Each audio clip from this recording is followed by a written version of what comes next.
ಇದು ಉತ್ತರ ಕರ್ನಾಟಕ ನ್ಯೂಸ್ ನ ಬಿಗ್ ಇಂಪ್ಯಾಕ್ಟ್. ನಮ್ಮ ವರದಿಯನ್ನ ಆಧರಿಸಿ ಶಿಶು ಅಭಿವೃದ್ಧಿ ಯೋಜನಾಧಿಕಾರಿಗಳಿಂದ ನೋಟಿಸ್ ಅನ್ನ ಜಾರಿ ಮಾಡಲಾಗಿದೆ. ಮಹಿಳಾ ಮತ್ತು ಮಕ್ಕಳ ಕಲ್ಯಾಣ ಇಲಾಖೆಯ ಶಿಶು ಅಭಿವೃದ್ಧಿ ಯೋಜನಾಧಿಕಾರಿಯಿಂದ ನೋಟಿಸ್ ಜಾರಿ ಮಾಡಲಾಗಿದೆ. ಸುದ್ದಿ ಬಿತ್ತರವಾದ 24 ಗಂಟೆಗಳಲ್ಲಿ ಇಲಾಖೆಯಿಂದ ಕಾರಣ ಕೇಳಿ ನೋಟಿಸ್ ಜಾರಿ ಮಾಡಲಾಗಿದೆ. 12 ಗಂಟೆ ಆದ್ರೂ ಕೂಡ ಅಂಗನವಾಡಿ ತೆರೆದಿರಲಿಲ್ಲ.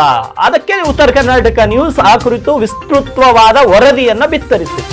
ವರದಿಯ ಬೆನ್ನಲ್ಲೇ ಎಚ್ಚೆತ್ತುಕೊಂಡಂತ ಮಹಿಳಾ ಮತ್ತು ಮಕ್ಕಳ ಕಲ್ಯಾಣ ಇಲಾಖೆ ಅಧಿಕಾರಿಗಳು ನೋಟಿಸ್ ಅನ್ನ ಜಾರಿ ಮಾಡಿದ್ದಾರೆ. ನಜೀರತ್ ಕಾಲೋನಿ ಹಾಗೂ ಅಬ್ದುಲ್ ಫೈಜ್ ದರ್ಗಾ ಎರಡರಲ್ಲಿನ ದಿವ್ಯ ನಿರ್ಲಕ್ಷ್ಯದ ಬಗ್ಗೆ ವರದಿ ಬಿತ್ತರಿಸಿತ್ತು ನಿಮ್ಮ ಉತ್ತರ ಕರ್ನಾಟಕ ನ್ಯೂಸ್. ನಮ್ಮ ವರದಿಯನ್ನ ಉಲ್ಲೇಖಿಸಿ ಶಿಶು ಅಭಿವೃದ್ಧಿ ಯೋಜನಾಧಿಕಾರಿಯಿಂದ ನೋಟಿಸ್ ಅನ್ನ ಜಾರಿ ಮಾಡಲಾಗಿದೆ. ಅಂಗನವಾಡಿ ಕಾರ್ಯಕರ್ತರ ಹಾಗೂ ಸಹಾಯಕಿಯರ ಸಂಘಟನೆಯ ಜಿಲ್ಲಾಧ್ಯಕ್ಷರಾಗಿ ಮಾದರಿಯಾಗುವಂತೆ ಕೆಲಸ ಮಾಡುವುದು ನಿಮ್ಮ ಕರ್ತವ್ಯ. ಆದ್ರೆ ನೀವು ಬೇಜವಾಬ್ದಾರಿ ತೋರಿರುವುದು ಉತ್ತರ ಕರ್ನಾಟಕ ವರದಿಯಲ್ಲಿ ಕಂಡು ಬಂದಿದೆ. ಈ ಬೇಜವಾಬ್ದಾರಿತನಕ್ಕೆ ಕಾರಣ ಏನು?